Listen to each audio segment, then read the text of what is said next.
Jadi untuk lighting in di sini sebetulnya lebih ke sarana pencerahan. Iya.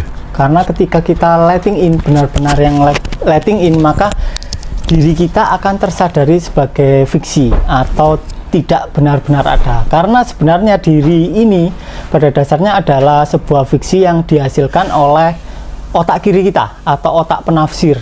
Misal ya, sedari kecil kita seringkali mengkategorisasi sesuatu menjadi baik dan buruk. Dan terkait dengan penafsir di sini, misal kita memiliki pengalaman melihat sunset lah. Nah, pikiran kita pasti melakukan verbalisasi seperti, wih, sunsetnya bagus banget gitu.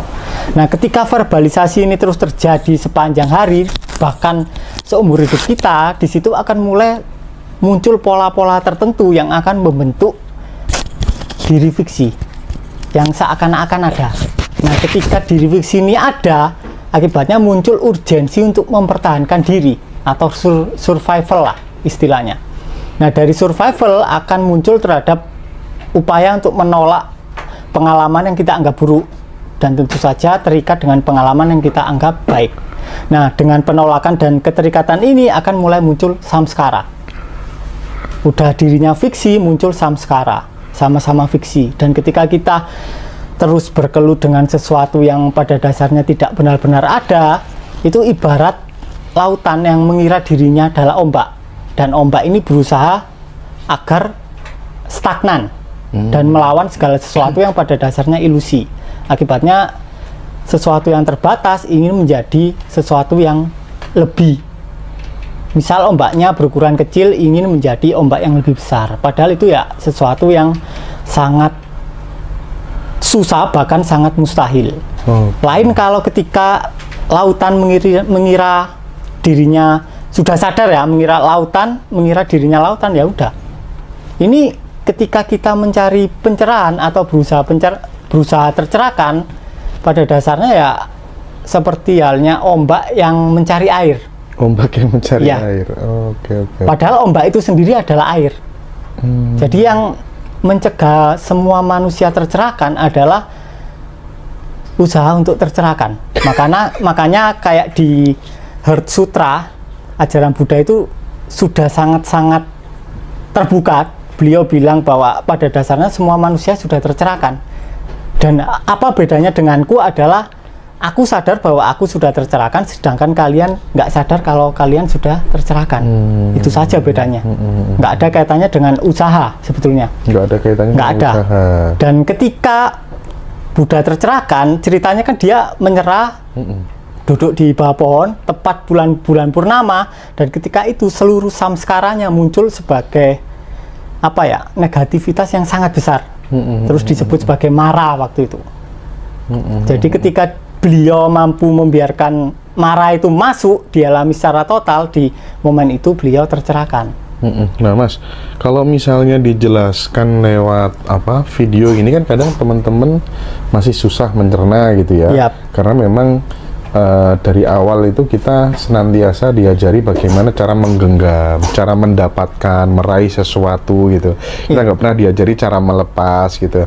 Nah nanti acara tanggal 4 di Papilio itu nanti teman-teman bebas ya Mas ya, tanya soal ini diperdalam, bahkan kemudian sampai masalah-masalah pribadinya dan seterusnya itu tidak masalah ya Mas ya? Tidak ada masalah. Oke. Nah kemudian yang kedua Mas, terkait dengan Mas Riko bilang di materi yang kedua itu, kamu yang menolak uang loh, lepaskan pedal remmu dan mulai nikmati keberlimpahan. Itu maksudnya apa sih Mas?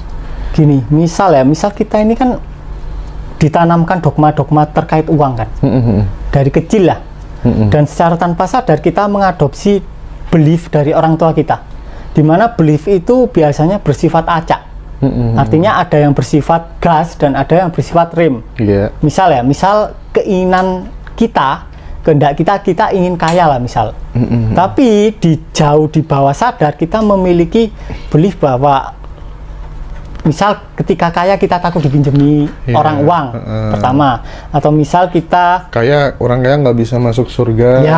orang kaya nakal, hidupnya berantakan. Yang pertama gitu ya. disap kan orang kaya kan katanya. Terus evil money banyak lah. Nah di situ kan berperan sebagai rem. Ibaratnya kita ngegas sambil ngerem. Artinya ya nggak kemana-mana. Makanya kenapa kok judulnya adalah Kamulah yang menolak uang, karena pada dasarnya manusia yang menolak uang, bukan uang yang menolak manusia. Oke. Manusia yang menolak uang, bukan uang yang menolak manusia. Jadi nanti teman-teman nanti di acara tanggal 4 itu bisa langsung tanya masalah-masalah pribadinya apa terkait dengan keuangan, dengan kesadaran dan lain sebagainya. Dan juga teman-teman yang dari jarak jauh nggak bisa datang, kita fasilitasi untuk konsultasi via online dengan Mas Riko langsung.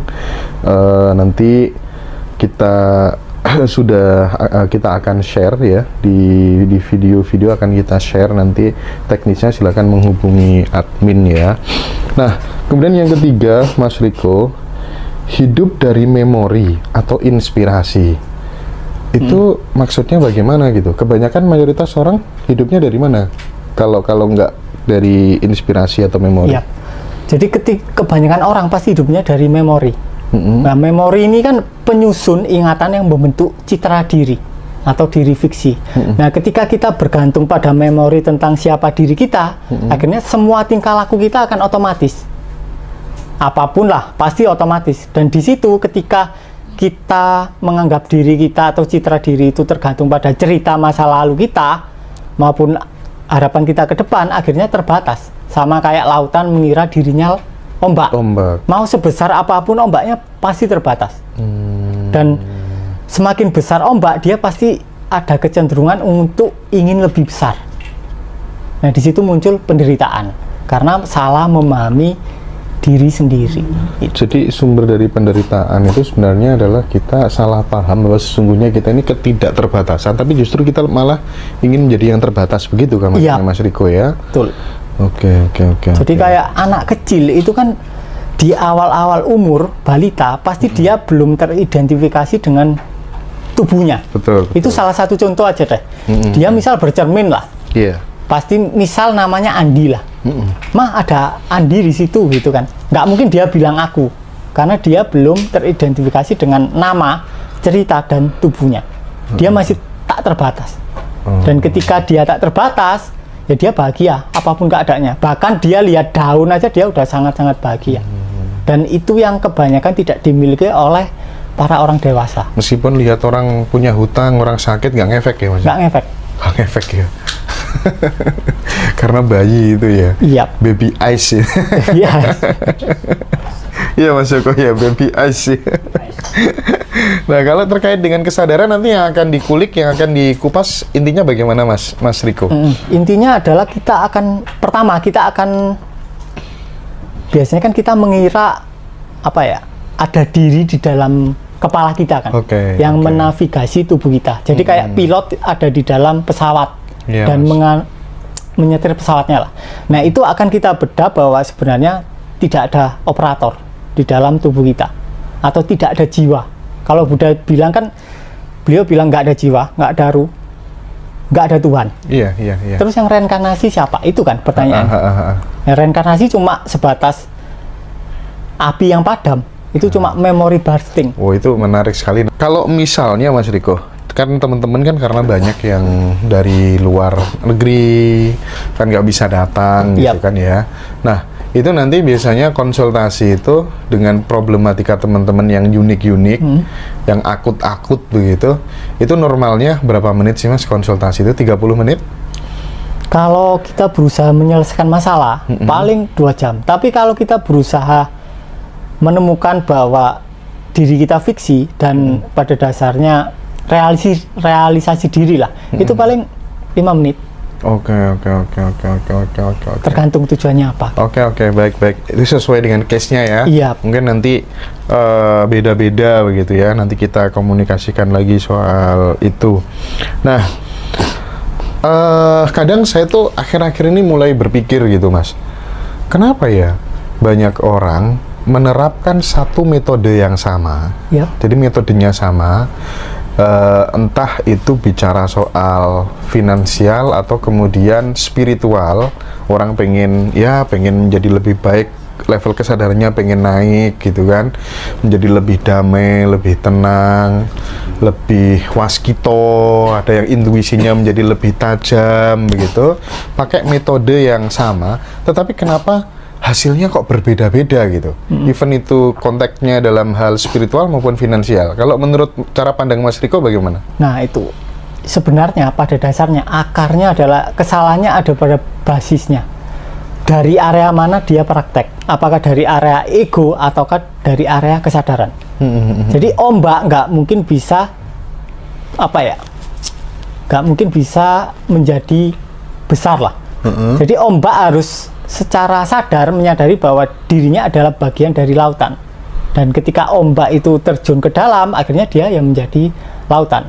Tapi ketika ada pelaku meditasi, si meditator, maka akibatnya adalah keluar. Akibatnya dia sudah pasti tersesat ke dalam ranah pencarian, padahal dia pada dasarnya kesadaran itu kan aslinya sudah tercerahkan kan. Tapi kesadaran mengira dirinya adalah pemikiran, perasaan, dan kemudian tubuh, di mana 3 bahan ini berkamuflase menjadi diri palsu kita. Akhirnya si pemeditator ini berusaha untuk tercerahkan. Nah, di situ kesalahannya ada di situ. Yang paling gampang memang adalah kita menyadari meditator ini. Tapi ketika meditatornya ikut meditasi, ya namanya meditasi palsu, walaupun tekniknya benar. Itulah kenapa alasan ada 10 orang meditasi, mungkin yang 1 satori, yang 9 enggak. Ya, karena yang 9 bergerak dari basis yang salah. Basisnya yang salah. Basisnya yang salah. Meditatornya malah ikut meditasi. Yap. Egonya ikut meditasi. Jadi egonya pingin misalnya egonya ingin kaya lah. Akhirnya ego ini karena sudah mencoba berbagai cara duniawi, dia gagal. Akibatnya dia mencari cara spiritual. Dia meditasi dan akhirnya tetap gagal. Itu. Oke, baik Mas Riko. Nah, kalau berbicara tentang kebangkitan spiritual sendiri Mas Riko, ketika mengalami awaken gitu ya, itu biasanya yang dirasakan gitu ya, itu seperti apa sih normalnya gitu ya dialami oleh teman-temannya Mas Riko, termasuk Mas Riko sendiri gitu kan. Ada orang berbicara tentang kebangkitan spiritual gitu. Jadi tanda-tanda bahwa seseorang sedang mengalami kebangkitan spiritual itu yang bisa dirasakan apa Mas? Yang bisa dirasakan adalah sign pertama itu kita merasa tidak punya kepala. Tidak punya kepala? Iya, seakan-akan semua nggak ada batas lah. Kepala ini nggak ada. Itu sign pertama. Sign pertama ya? Iya. Dan kita biasanya ada prakteknya Mas? Ada prakteknya nanti. Dan itu ada prakteknya? Iya, itu paling 1 menit kita akan dikopdar? Jadi teman-teman di kopdar nanti ada prakteknya ya, luar biasa. Berapa menit biasanya Mas? 1 menit udah sadar lah, satori lah istilahnya. Biasanya kalau orang meditasi kan tahunan gitu kan baru satori. Padahal kalau kita basisnya benar itu 1 menit bisa satori. Nah, dan kemudian kita tinggal membiasakan untuk beralih ke kesadaran aja di sepanjang hari. Cuma tarik ulur aja kan. Jangan lupa nanti di kopdar itu ada prakteknya dan biasanya langsung bisa dirasakan ya Mas ya. Gitu. Langsung ya. Nah, teman-teman bisa konsultasi juga tuh. Oke, dan teman-teman yang pengen ngerasain itu lewat konsultasi juga bisa, nanti silakan hubungi itu di TikTok udah saya tulis nomor handphonenya, sudah saya sematkan. Silakan di WA aja nanti yang pengen merasakan apa yang disampaikan oleh Mas Riko tadi begitu. Selain itu apa Mas Riko? Tanda-tanda yang lain begitu Mas Riko? Yang apa bisa kita rasakan gitu selain kayak orang nggak punya kepala begitu? Dirinya nggak ada. Itu yang paling utama sih. Dirinya nggak ada. Sensasi sempit itu nggak ada. Kan sensasinya luas. Tapi ketika kita sensasinya sempit, otomatis kan seakan-akan ada sebuah jiwa yang berdiam di tubuh kita. Tapi ketika kita benar-benar terbangun, itu nggak ada. Bahkan batas-batas tubuh ini terasa nggak ada. Oke. Nah, itu kalau dikomparasikan dengan gini gimana Mas? Misalnya gitu ya, dia mulai mempertanyakan ritual-ritual religius keagamaan yang selama ini dia kerjakan gitu. Dia mulai menanyakan tujuan hidup itu sebenarnya apa, Tuhan itu ada apa enggak begitu. Nah, kalau misalnya tiba-tiba muncul pertanyaan-pertanyaan seperti itu sehingga perspektifnya menjadi lebih luas untuk mencari tahu, itu termasuk bagian dari kebangkitan spiritual seseorang nggak, Mas? Enggak. Tapi bisa jadi kebangkitan ketika kita sadar dari mana segala pemikiran itu muncul dan kemana pemikiran itu lenyap. Kayak ombak kan munculnya dari laut. Tenggelamnya juga ke laut, sama. Tapi ketika kita bisa menyadari pemikiran, kemunculan pemikiran dan hilangnya pemikiran, kita akan menemukan kesadaran itu sendiri atau ketiadaan diri fiksi atau diri yang sejati. Walaupun bisa dikatakan tanpa diri. Oke, soal kebangkitan spiritual, Mas Riko. Saya pengen sekarang geser ke ini. Kalau leluhur-leluhur kita dulu katanya ada orang yang sekali ngucap jadi kenyataan. Atau apa ya namanya ya? Sabdo dadi begitu ya. Idu geni sabdo dadi atau apa begitu. Manusia dengan kualitas apa yang bisa sampai pada fase titik itu menurut Mas Riko? Ketika dia berposisi sebagai laut. Bahkan ucapannya itu bukan ucapan dari keinginannya, spontan atau inspirasi. Jadi memang dia selaras dengan gerakan lautan. Jadi ketika dia lautannya mau naik, dia tahu, dia tinggal ngucap. Karena dia sudah menyadari bahwa dirinya adalah bagian dari ketidakterbatasan itu sendiri. Iya, bukan bagian, bahkan dia adalah ketidakterbatasan. Ketidakterbatasan itu sendiri, bukan bagian. Bukan bagian. Karena ketika ombak nyelam ke laut ya dia jadi laut. Dia kreator atau co-kreator? Ketika pada dasarnya nggak ada ungkapan kreator dan co-kreator, karena pencipta ini pada dasarnya nggak benar-benar ada. Karena apa? Ketika kita menganggap pencipta ada, maka kita akan berasumsi ada yang diciptakan, maka ada keterpisahan. Tapi ketika kita benar-benar tahu bahwa segala sesuatu yang ada ini adalah gerakan dari yang tidak ada, maka tidak bisa dikatakan sebagai kreator. Karena yang ada ya memang ya hanya dia, hanya aku dan hanya sampean. Dan manusia termasuk alam semesta ini menurut Mas Riko tidak diciptakan? Tidak diciptakan. Sebuah ekspresi yang siklik, terus berputar. Dia terjadi dengan sendirinya begitu? Iya. Atau gimana? Jadi kecerdasan semesta. Semesta. Oh, ini